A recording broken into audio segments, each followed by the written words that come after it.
మీ అందరికీ తెలుసు MBBS course అనేది 5.5 సంవత్సరాల ప్రోగ్రామ్. అందులో 4.5 సంవత్సరాలు కోర్స్ చదవాలి, 1 సంవత్సరం ఇంటర్న్షిప్ చేస్తాం. ఓకే, సో ఇక్కడ వరకు క్లియర్ కదా. మనం మాట్లాడుకుంటున్న డెక్కన్ మెడికల్ కాలేజ్లో 150 సీట్లు ఉన్నాయి కదా.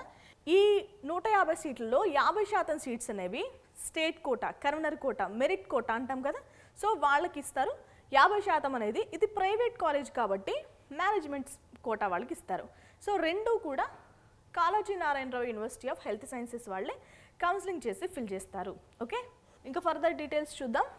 ఇంకా ఫీజు స్ట్రక్చర్ గురించి మాట్లాడుకోవాలంటే ట్యూషన్ ఫీజు వచ్చేసి గవర్నమెంట్ కోటా అంటే కన్వీనర్ కోటా వాళ్ళకి 60,000, మేనేజ్మెంట్ కోటా వాళ్ళకి 14,50,000, అలాగే ఎన్ఆర్ఐ కోటా వాళ్ళకి 29 లక్షల రూపాయలు. ఇక రిజిస్ట్రేషన్ ఫీజు వచ్చేసి మనకి మేనేజ్మెంట్ కోటాకి 25,500, ఎన్ఆర్ఐ కోటాకి 25,500.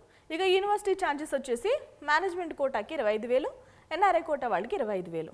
ఇక హాస్టల్ అండ్ మెస్కి వచ్చేసి మేనేజ్మెంట్ కోటా వాళ్ళకి 1,55,000, ఎన్ఆర్ఐ కోటా వాళ్ళకి 1,55,000. కాలేజ్ సెక్యూరిటీ రిఫండబుల్ ఫండ్ వచ్చేసి 50,000 రూపాయలు మేనేజ్మెంట్కి, అలాగే ఎన్ఆర్ఐ కోటా వాళ్ళకి 50,000 రూపాయలు. టోటల్ వచ్చేసి ఒక విద్యార్థి ప్రైవేట్ కాలేజ్లో ఎంబీబీఎస్ చేయాలంటే కన్వీనర్ కోటా విద్యార్థి అంటే మెరిట్ ర్యాంక్ వచ్చిన విద్యార్థికి 60,000 రూపాయలు అవుతాయండి.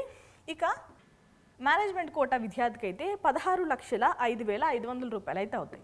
ఇక ఎన్ఆర్ఐ కోటా విద్యార్థికి అయితే 30,55,500 రూపాయలు అయితే ఇవి నేను చెప్తున్నవి ప్రతి సంవత్సరానికి సంబంధించిన ఫీజులు. ఓకే, మొదటి సంవత్సరానికి ఇంత ఫీజులు అవుతాయి.